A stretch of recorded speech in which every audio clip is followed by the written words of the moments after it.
Magandang hapon, JIM people! Sabi nga sa ating theme this year, New Beginnings, United in Christ!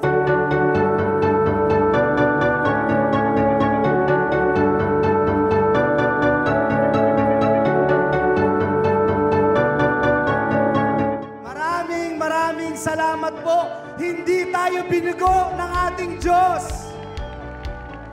Hindi po tayo binigo. Amen po ba?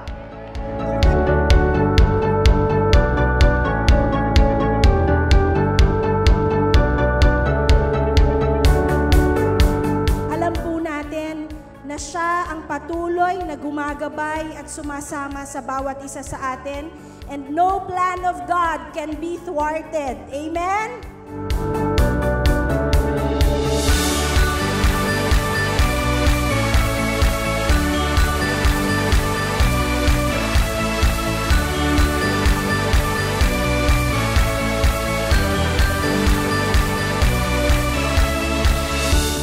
The God we are serving is the God of new beginnings.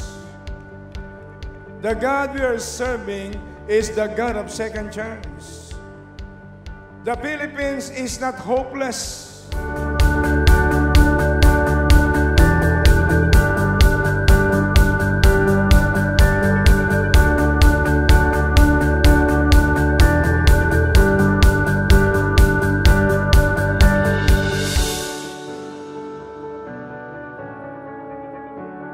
An official resolution number 31 from the Philippine Senate to recognize and congratulate Jesus Lord Church celebrating 30th anniversary on October 28, 2016 and its continuous contribution to the country's moral recovery, nurturing communities, and nation building.